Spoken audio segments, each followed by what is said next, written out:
أعوذ بالله من الشيطان الرجيم بسم الله الرحمن الرحيم الحمد لله رب العالمين الصلاة والسلام على رسول الكريم Assalamu alaikum wa rahmatullah and good evening I should say. Thank you very much for those of you who have decided to stay on and hear me as the final speaker. It's a shame Miriam's not here to hear this.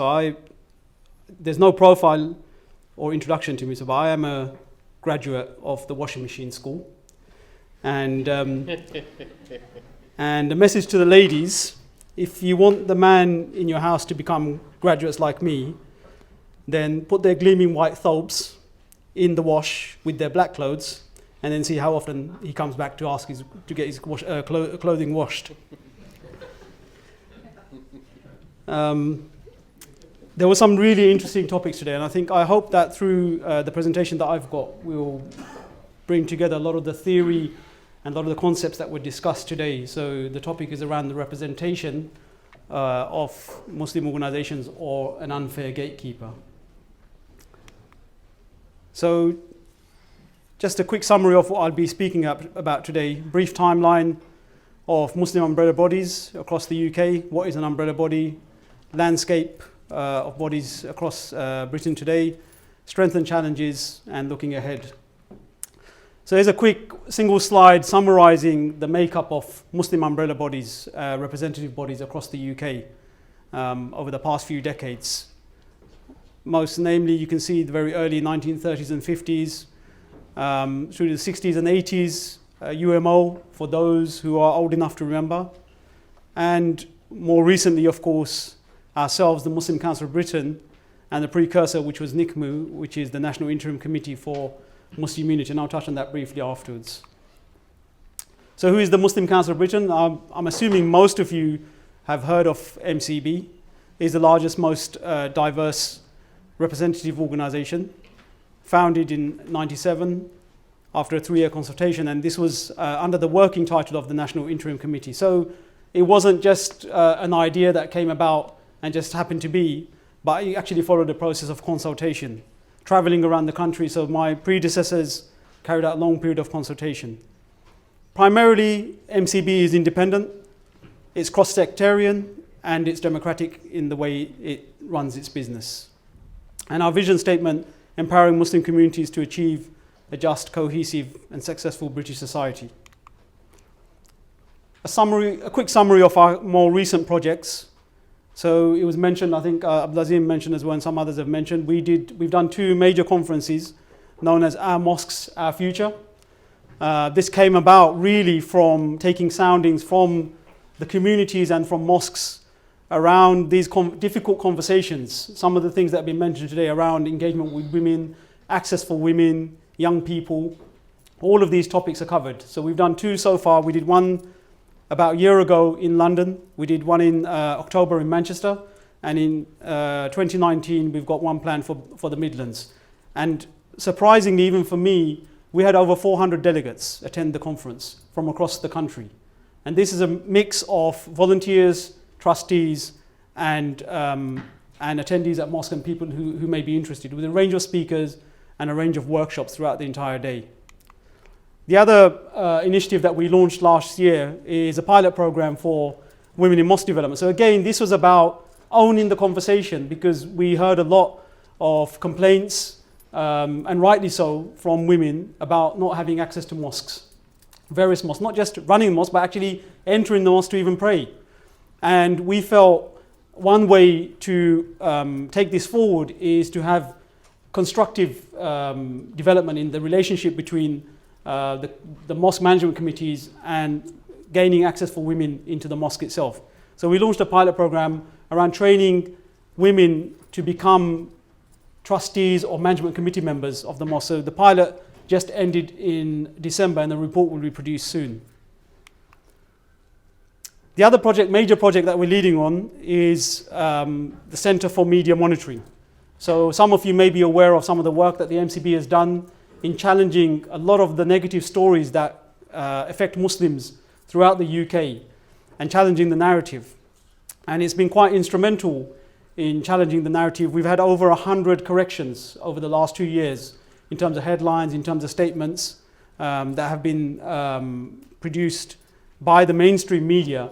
But alongside that, we also have dialogue with the media organizations. So the picture there is actually, some of you may know my colleague Miqdad Versi, who's standing there in the background. He's been one of the biggest challenges for the media organizations, calling them out on a lot of these statements. But that event itself was actually a round table with 25 media organizations, print and broadcast. So we have a two-way conversation with them. It's not just about throwing things and saying they're doing things wrong, but also a process of engagement and dialogue on how they can do things right. So I'm going to take a little break and I'll let you watch this for 1 second and it can speak for itself. All right, so that was about Visit My Mosque. Hopefully most of you will catch on. This year, the event is taking place on the 3rd of March, and we'll have over 200 mosques taking part. And it started about 5 years ago with 20 mosques. So it's been growing every year. It's really our way of engaging with the wider community, opening our doors, encouraging people to come in and speak to Muslims and actually find out that there isn't anything mysterious about the mosque or about Muslims themselves. Moving on to why umbrella bodies are important. So we know from the census there are around 2.7 million Muslims in Britain. And while the projections indicate the current figure is around 4 million. Muslims are the second largest faith group in Britain. That's more than all of the other faiths, minority faiths combined. And membership-based Muslim umbrella bodies at different levels have emerged over the last few decades. And it's mainly to provide a strong voice representing those interests. So if you compare the MCB, or not the MCB, just umbrella bodies in general, really what's the purpose, why do we do it? If we compare it to other mainstream organizations such as representative bodies, the British Bankers Association or the CIB, so they're all representatives of other organizations. And that's what MCB is as an organization, and umbrella bodies. And then that's on a national level. On a regional level, you may have councils of mosques, which were mentioned earlier. So again, within a locality or within a region, the mosques get themselves together. They will elect a leader for their collection of mosques to serve their needs when it comes to a regional issue. And even on more local issues, people may get together. So it's following a very similar kind of model. So here's a brief definition. Umbrella organization is a large association of institutions which coordinates the activities of its member organizations and works to protect their shared interests, i.e. members are organizations rather than individuals. Another example is the Trade Union Congress, again, very similar, a coalition coming together of different unions coming together to represent their views. What's the main purpose? Represent the voice of its members, advocate on issues of interest and concern to its members, to wider society and policymakers, share best practice between its members. Representing the voice. So this is where MCB's place is really around speaking out on a range of topics relating to Muslims and Islam that come up in the media. And we always claim that we speak for our members. It's interesting that even though MCB is very clear about always saying that it speaks for its members and its affiliates, the impact of that is far greater. So there was a survey done by Comres in 2015, commissioned by the BBC. They had a whole range of questions where they did a national survey of Muslims, and they asked a specific question, which we didn't know about, is, do you feel the MCB represents your views?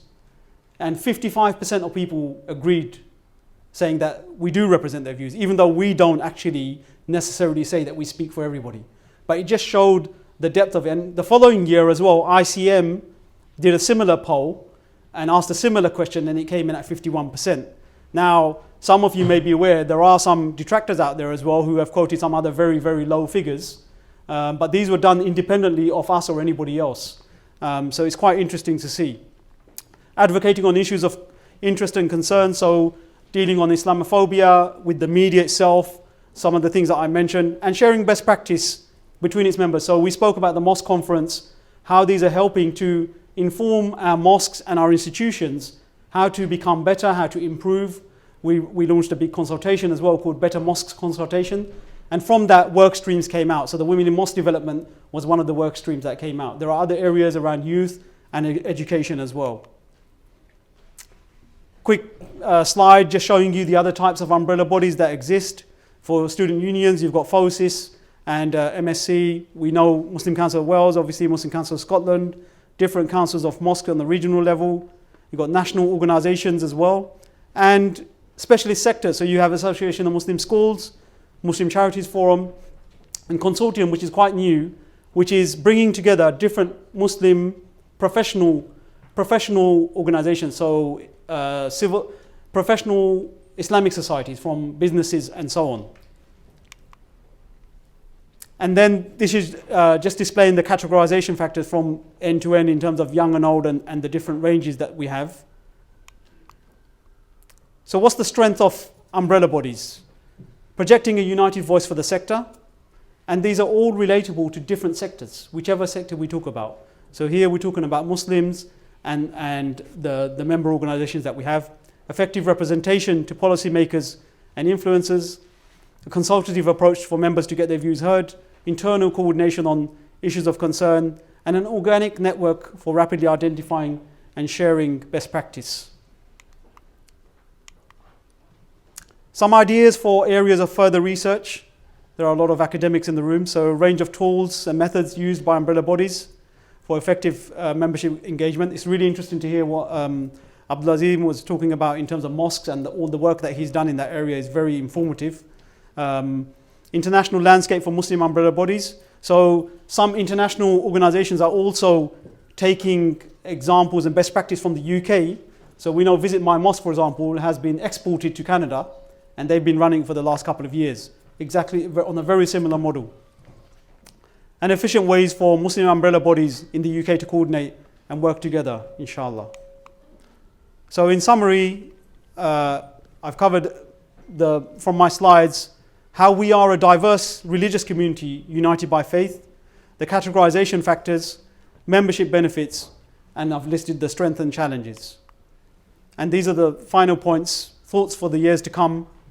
I think Brexit hasn't been mentioned, or maybe it's been mentioned once today, so it had to be on there. And developing a range of tools and methods for effectiveness, and harnessing the rich talent we have within the British Muslim community for providing a framework for individuals to make a contribution for the collective good. Thank you very much for listening. Thank you.